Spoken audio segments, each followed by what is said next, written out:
hence our decision to remind ourselves where we are from. Welcome to This Week in History, a show that reminds us all of what that has happened in the past. Alright, let the show begin. Okay, my name is Adeniyi Adiola. On this week, the word okay entered the world dictionary. Wow. How could I have known that the word okay this week entered the world dictionary? Wow, fantastic.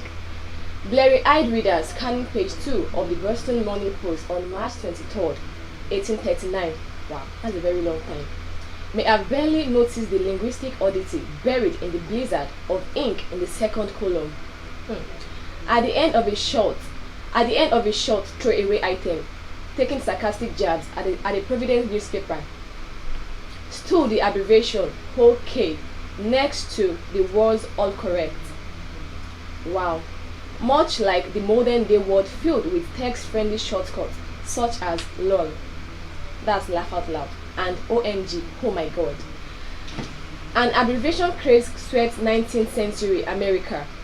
Although with a twist, in an attempt at humor, young educated elites deliberately misspelled the words and abbreviated them for slang. For example, KG, that's no go. The incorrect spelling of no go, the joke, is lost on us today, but it was lol funny in the 18s, that's 1800.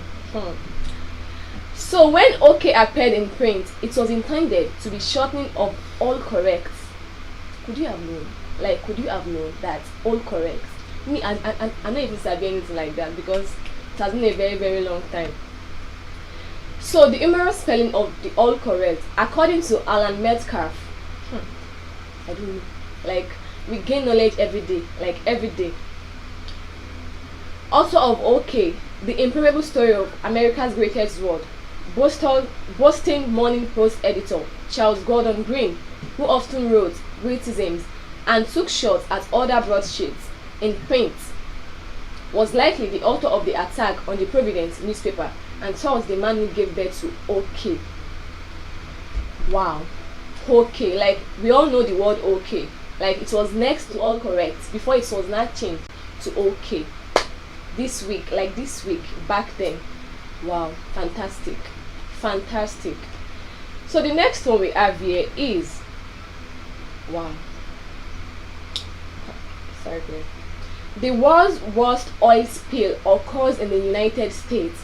The world's worst oil spill occurs in the United States. March 24, 1989, one of the worst oil spills in U.S. history begins when the super tanker Exxon Valdez, owned and operated by the Exxon Corporation, runs aground on a reef in Prince William Sound in southern Alaska. An estimated 11 million gallons of oil eventually spilled into the water. Attempts to contain the massive spill were unsuccessful, and wind and current spread the oil more than 100 miles from its source, eventually polluting more than 700 miles of coastline. Hundreds of thousands of birds and animals were adversely affected by this environmental disaster. Wow, that was really, really, really disastrous and very, very epic. How could I have known that such thing happened in this week back then? Wow, really wow. So it was later revealed that Joseph Azerwood, the captain of the Valdez, was drinking at the time of the accident and allowed an uncertified officer to steer the massive vessel. In March 1990, Azerwood was convicted of misdemeanor negligence, fined $50,000, and ordered to perform 1,000 hours of community service. In July 1992, an Alaska court overturned Azerwood's conviction, citing a federal statute that grants freedom from prosecution to those who report an oil spill. Wow.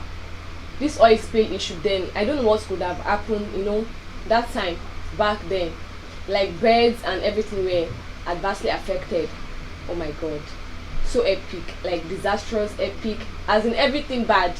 Oil spill then in the United States in the 90s, 1939, that's very, very bad. So the next one we have here is Nat King Cole becomes first act to appear on #1 on the Billboard chart.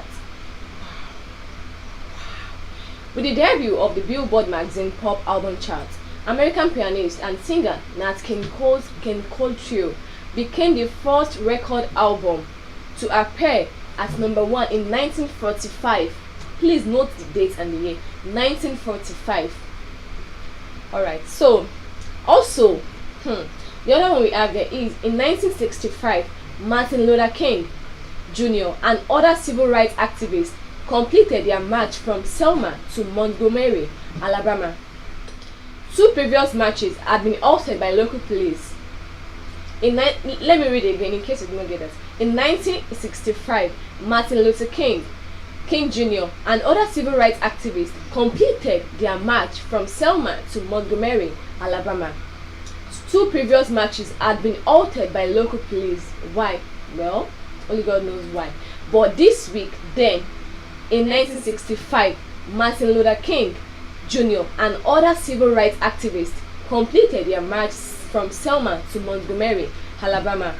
2 previous marches had been halted by local police. Wow.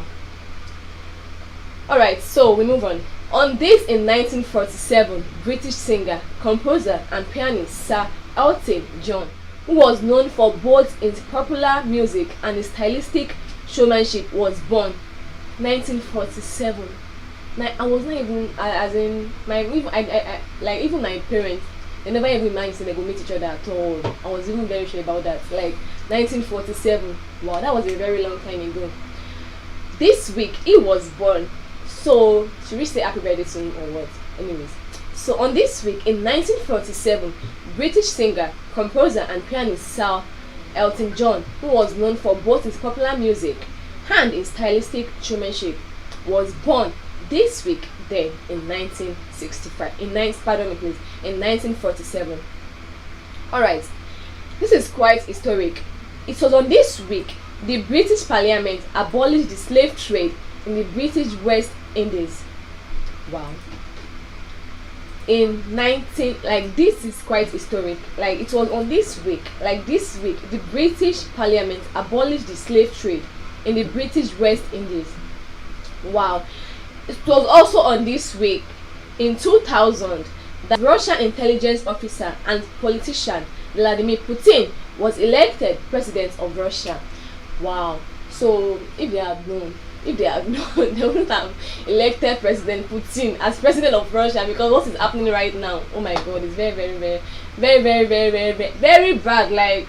Like it's causing havoc on those citizens in Ukraine right now. So this week it was actually elected. Could he even have remembered, because he's busy right now fighting wars against Ukraine? Well, so let's rephrase what we have treated so far.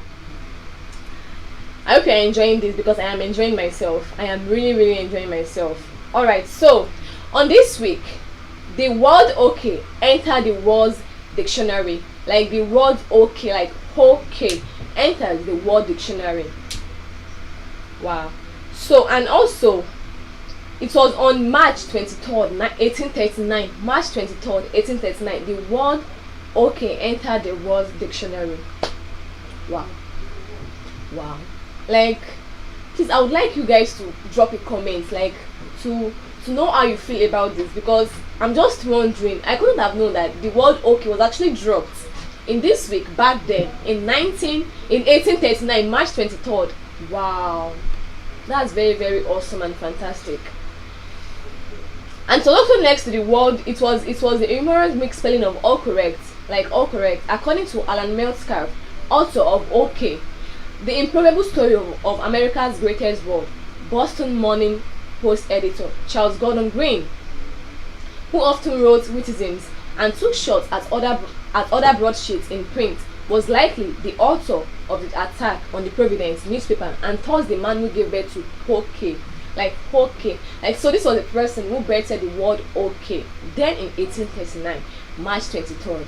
Wow. Wow. And also, the word worst oil spill occurs in the United States. The world's worst oil spill occurs in the United States. Back then, this week. Wow. That was in March 24th, 1989. Please take note of this date too. They are very, very important. In case you go out one and they ask you this question, don't go and find your own and outside though. I know they do. So March 24, 1989. March 24, 1989. Please hear me correctly. March 24, 1989. The world's worst oil spill occurs in the United States. Alright, so and it was later revealed that Joseph Azarul, the captain of the Valdez, was drinking. Imagine, he was drinking at the time of the accident and allowed an uncertified officer to steer the massive vessel. Wow. In March 1990, Azarul was convicted of misdemeanor negligence and was fined $50,000. Like $50,000. Do you know that amount in naira? $50,000. That was, as in, that money is quite. If I should get $50,000 now, try. But then, why would they be drinking on the day of accidents? Like the worst oil spill back then in this week. That's like, as in, it deserves to be fined like $100,000, because why would you be drinking like that? That should be alcohol, I guess. So, and also, he was convicted, citing a federal statute that grants freedom from prosecution to those reports an oil spill. Alright, in this week, Nat King Cole becomes first act to appear on #1 on the Billboard charts. He became the first to appear. Imagine becoming the first person to ever appear on a Billboard. Wow, that's very huge. Back then, I can't just imagine myself seeing myself on the Billboard on the street of Lagos. Wow, this is what they bust my brain. Like, see myself on the street of Lagos on the Billboard. Wow, that was a very huge thing. With the debut of the Billboard magazine pop album charts, American pianist and singer Nat King Cole's King Cole Trio became the first record album to appear #1 in 1945. Please note the date. Let me read again. Let me read again so that you not be like, this girl, she's. Let me read again.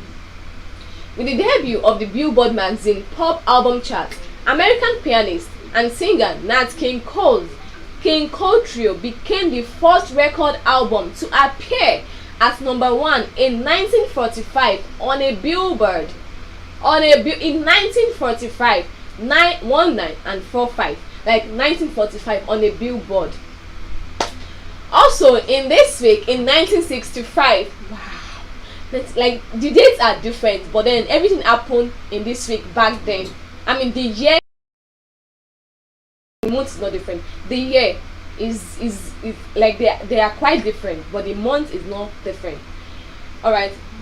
In 1965, Martin Luther King Jr. and other civil rights activists completed their march from Selma to Montgomery, Alabama. 2 previous marches had been altered by local police. Like, their marches were altered by local police. Why? Like, why would you alter the march? Like, we don't know. So, but then it was in this week in 1965, Martin Luther King Jr. and other civil rights activists completed their march from Selma to Montgomery, Alabama. Okay, I hope you're enjoying, because I'm enjoying myself. Imagine gaining new knowledge and new everything every day. We gain knowledge every day, because this thing, if you ask you outside though, Vox Pop, they will just ask you this question outside now. You can't for your girlfriend's hand or for your boyfriend's hand. You're on your own, no. You're on your own, no. Please just note the date, because I'm going to do Vox Pop very soon. I'll just come and be meeting all of you one by one. If you form my hand, alright. So, also, in this week, in 1947, British singer, composer, and pianist Sir Elton John, who was known for both his popular music and his stylistic showmanship, was born. Like in this week, in 1947, like it was born this week, in 1947, back then. Wow. And his name is, what's his name again? John Elton, like John Elton. In this week, like he was born, Sir Elton John. He was a great pianist, singer, and composer. Wow, this is quite historic. It was also on this week. The British Parliament abolished the slave trade in the British West Indies. Wow. It was also on this week in 2000 that Russian intelligence officer, Russia and Ukraine, okay. It was also on this week in 2000 then that Russian intelligence officer and politician Vladimir Putin was elected president of Russia. Oh God. they will all be regretting now. Like even the Russians will be regretting that why did we elect this man as our president, because it's causing havoc on Ukraine right now, which is very very bad. We don't know what he wants. Like he just wants to cause havoc, sha. He's even planning on causing World War III, but we hope that will not happen, sha. We hope that will not happen, because we don't want that to happen. We don't want it to be in this week. Like in this week World War III happened. Why? No, we don't want that. We don't want that, because but then so on this week in 2000, that Russian intelligence officer, it was even an intelligence officer back then in 2000. Why is he behaving like he's not even intelligent? Why? We don't know. And politician Vladimir Putin was elected president of Russia. Well, we have come to the end of the show. I hope you all enjoyed, because I really enjoyed myself today. I really enjoyed this too, because I gained more knowledge, more understanding, because I wouldn't have known the word okay. I wouldn't have known Sir Elton John was born this week. I wouldn't have known like so many things. I gained so many knowledge today. Well, God bless the producer, Mr. Odun Black, and also God bless everyone that puts all this together. God bless you all. My name is Adeni Adiola. Please stay tuned for more on This Week in History. I remain Adeni Adiola. Please subscribe, like, comment, and share. Thank you. Have a blessed day.